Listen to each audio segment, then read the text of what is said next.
Dneska budu vařit a konkrétně vynikající vepřovou pečenou panenku s houbovým kubou.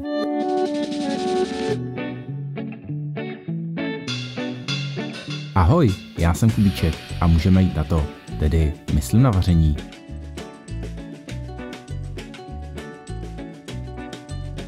Houbový kuba je klasické české jídlo a někomu chutná a někomu zase ne. A vlastně příprava začíná už na podzim, kdy musíte nazbírat a potom usušit houby. Jinak jídlo to je poměrně jednoduché a příprava zabere něco lehce přes hodinku. A jako první nechte namočit kroupy a houby, aby nabobtnaly a změkly. A ptáte-li se, jak dlouho namáčet kroupy dopředu, tak já říkám, hodina bohatě stačí. Přece jenom to není hrách, aby jsme je namáčeli přes celou noc. No a potom už jenom nakrájíme cibulku na malé kostičky, já tam dávám přibližně 2 středně velké cibule a slaninu. Ta slanina v původních receptech není, ale proč v dnešní době bychom si něco nemohli udělat lepší, než se to dělalo dříve.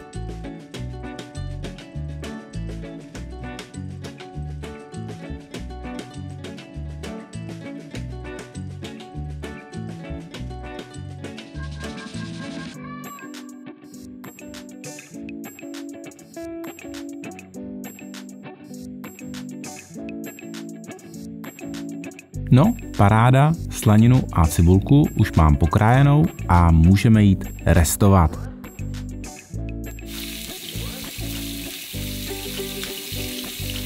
Dneska budu vařit a konkrétně vynikající vepřovou pečenou panenku s houbovým kubou.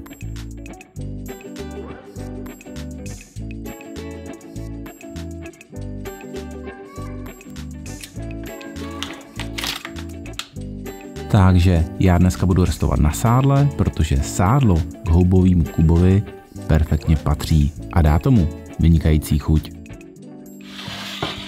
Do rozpáleného sádla přidám cibuli a cibuli nechám spěnit. Hnedka, jak ta cibule se spění, tak přidám pokrájenou slaninu, ze které vypeču tuk. Ve spoustě receptů se do kuby slanina nedává, jenomže s tou slaninou kuba je prostě lepší.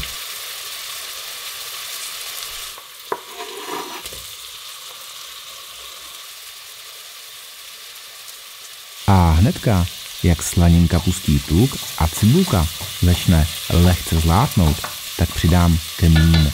Kmínu tam dávám půlku lžičky. Já mám radši kmín celý než drcený, protože mně přijde, že je krásně provoněný. Ten drcený kmín mně přijde, že je trošku jakoby vyvanulý, proto ten celý mám prostě radši. A ještě musím uvést, že během tohoto restování plotínku mějte nastavenou zhruba tak asi na 80% výkonu. Nerozpalujte to moc, aby se vám to nezačalo připalovat.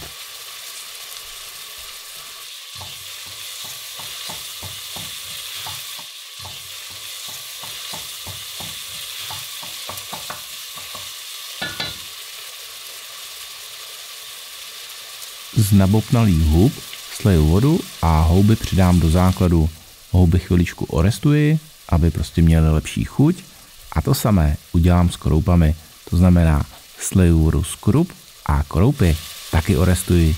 Tím se krásně kroupy zatáhnou a budou chuťově vynikající. Rozhodně nedoporučuji dávat vývar a potom až kroupy. Kroupy potom nejsou tak dobré. Tak jo, kroupy už mám zarestované a jdu na vývar. Vývaru tam dávám přibližně půl litru, to by mělo stačit. Prostě je důležité, aby všechny kroupy byly ponořené. Potom to ochutím solí a pepřem.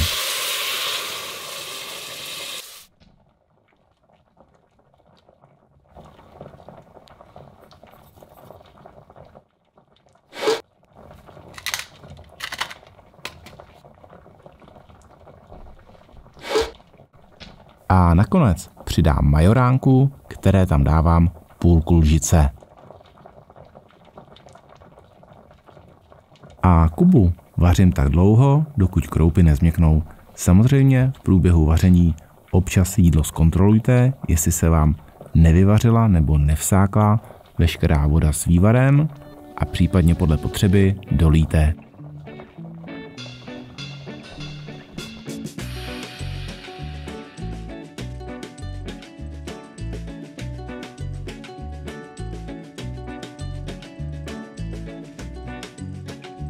A zatím, co se Kuba vaří, tak jdeme na panenku.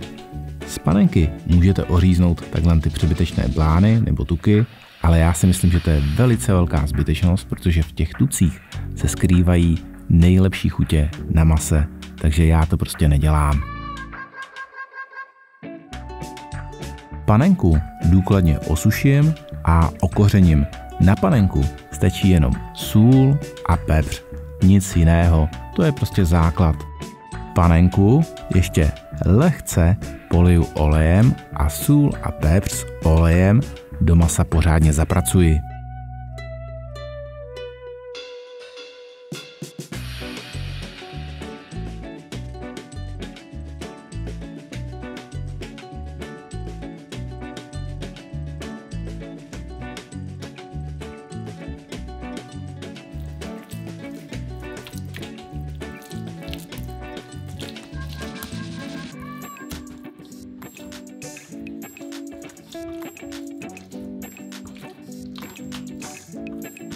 Panenka je váleček masa, který konce má malinko slabší a to by nám při pečení mohlo malinko vadit, protože ty konce by byly příliš vysušené. Proto panenku přehnu a takhle si ji přišpendlím jehlami na španělského ptáčka. Tím za cílem toho, aby se mě ty konce nevypekly a nebyly málo šťavnaté. Panenku už mám připravenou a můžu ji z prutka orestovat.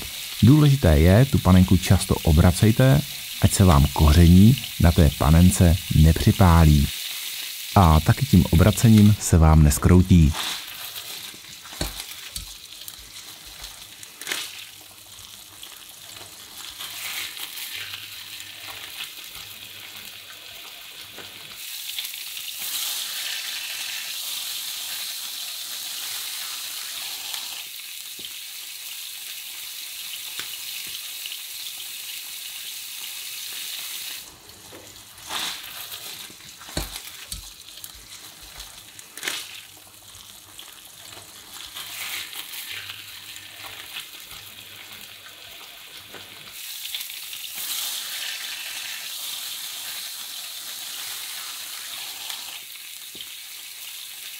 Výborně, panenku už mám orestovanou hezky do zlatova ze všech stran a teďka ji přidám do zapékací mísy a nechám ji zapéct v troubě.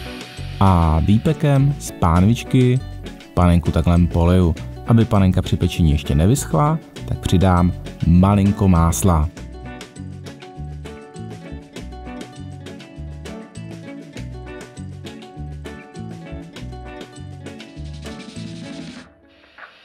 Mezitím, co jsem připravoval panenku, tak kroupy už mi změkly a já ještě malinko dochutím česnekem. Česneku tam dávám pouze jeden stroužek a míchám ho do těch krup. Česneku tam moc nedávejte, ať vám nepřibije chuť krup a kroupy, vlastně Kubu, přendám do vymaštěného pekáče a nechám to zapít společně s panenkou.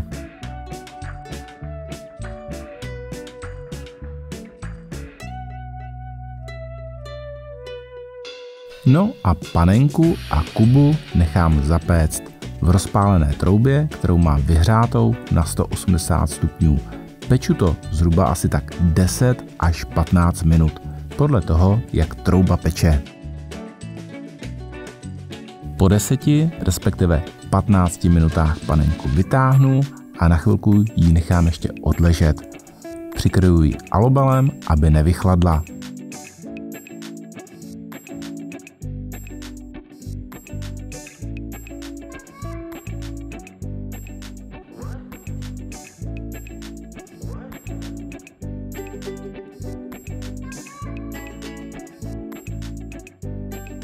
No a to už je hotovo. Prostě panenka je úžasná, lehce růžová, ale chuťově naprosto famózní.